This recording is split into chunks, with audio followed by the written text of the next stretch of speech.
Good day everyone. We'll be reporting Chapter 15 entitled International Trade. Almost all countries in the whole world trade with each other. This is one avenue by which economies become interspersed. In our daily basket, pag pumupunta tayo ng abroad, we find goods na may tag na made in the Philippines, or pag naman tayo in our local place here sa Philippines, lagi tayong nakakita ng mga shoes or products na made in China. That is why the economies of different countries are no longer considered as separate and dependent from one another, but are viewed as closely interrelated strands of a growing web of economic communities. Why do countries trade?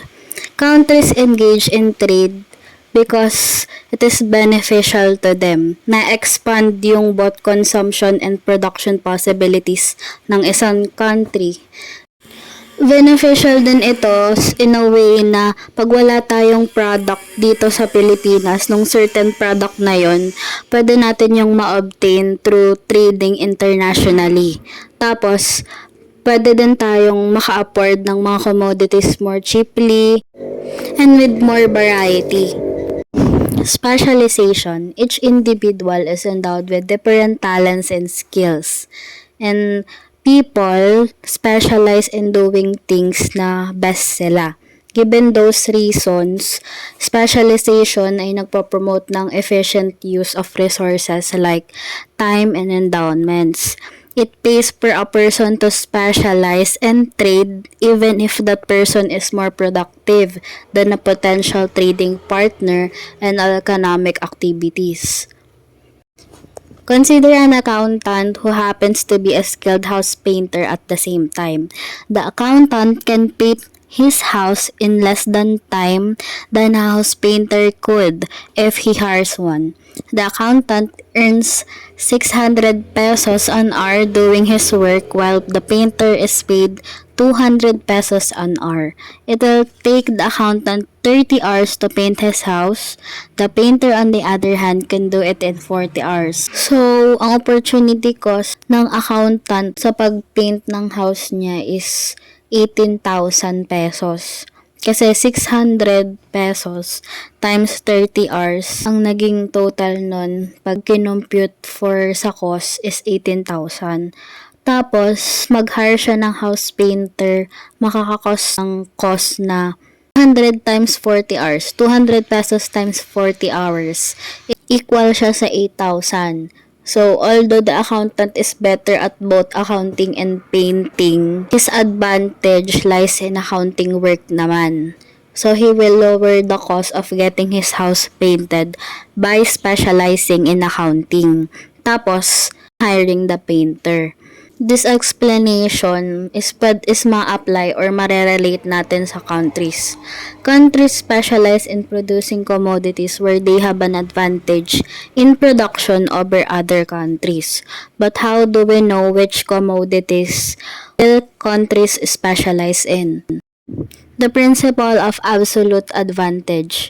Adam Smith, in his book The Wealth of Nations, concluded that nations should specialize in those goods and services where they have an absolute advantage and simply import those commodities where their trading partner has an absolute advantage. Suppose there are two countries, Angeles and Baclaran, producing only two commodities, potatoes and clothes. Let us assume that given the raw materials, the productivity of labor in producing potatoes and clothes determines the quantity of commodities actually produced. How will trade occur? Trade between the two countries will likely take place if Angeles can produce one good more efficiently than Baclaran, and Baclaran can produce the other good more efficiently than Angeles. Table 15.1 shows the production schedule for potatoes and clothes. So we can see here that the country Angeles produced 6 sacks of potatoes, then 4 pieces of clothes. Then Baclaran, on the other hand, produce 3 sacks of potatoes, then 12 pieces of clothes. As a result of the table, we can see that Angeles is more efficient in producing sacks of potatoes than Baclaran. Then Baclaran, on the other hand, efficient in producing pieces of clothes. So Angeles has advantage over Baclaran sa sacks of potatoes. Then Baclaran has absolute advantage than Angeles in terms of pieces of clothes. Table 15.2 shows the production schedule for potatoes and clothes without trade. So in a situation without trade, the amount of potatoes available for Angeles is 30 while the amount of clothes available is 20. For Baclaran, available potatoes are 15 sacks and clothes are 60 pieces. Now, suppose that countries are allowed to trade and each country specializes in the commodity where it is relatively more efficient in production. Angeles, as a result, specializes in potatoes and Baclaran specializes in clothes. Table 15.3 shows the production schedule for potatoes and clothes with trade. That is na sa production of potatoes for Angeles, nagdoble siya from 30 sa without trade to 60 na may trade na ngayon. Tapos, for Baclaran, dumoble yung production ng clothes from 60 sa without trade to 120 nung nagkaroon ng trade.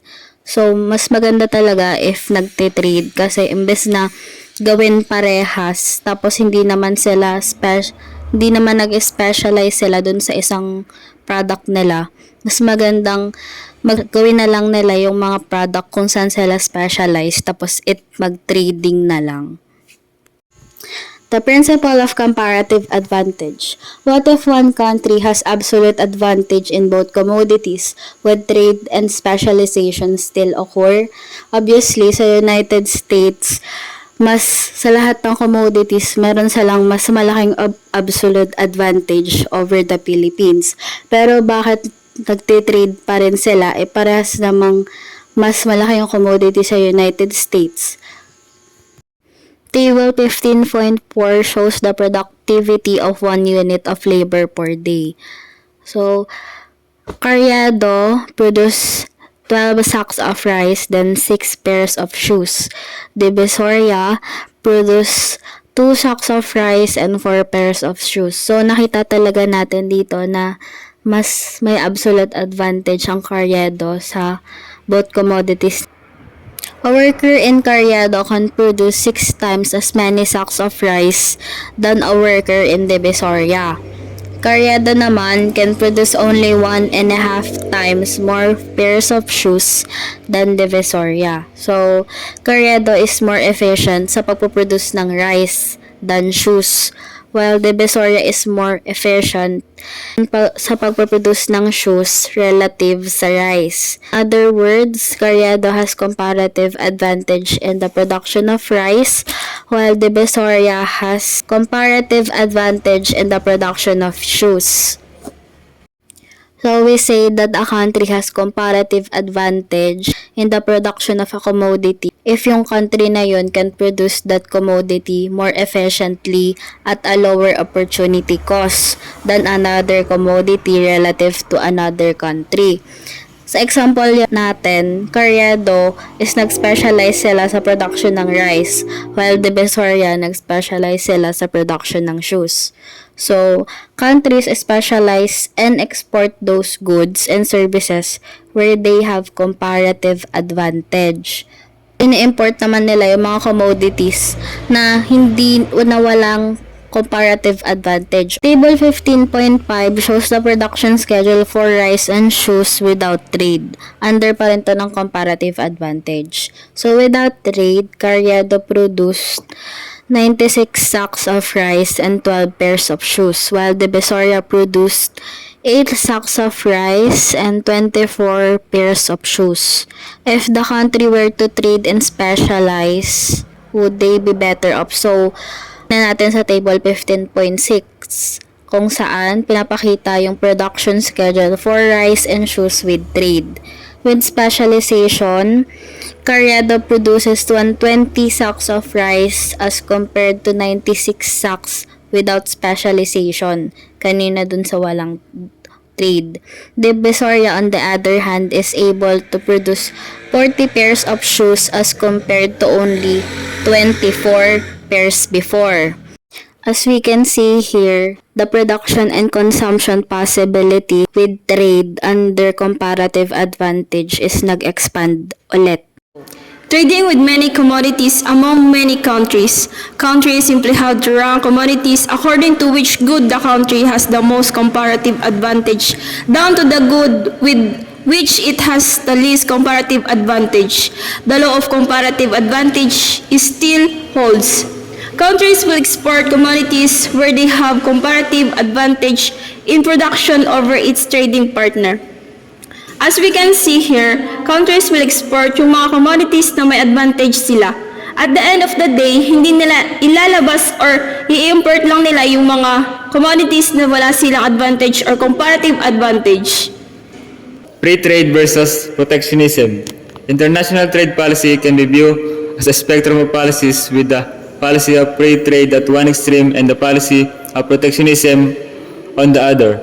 Ang free trade means there is no government interference sa flow ng international trade. Any departure from free trade designed to shield local or domestic industries from foreign competition is called protectionism. Nangyayari ito pag nag-impose ng mga restrictions and barriers. Economic gain is positive with free trade, pero meron pang ibang social concerns na dapat pagtuunan.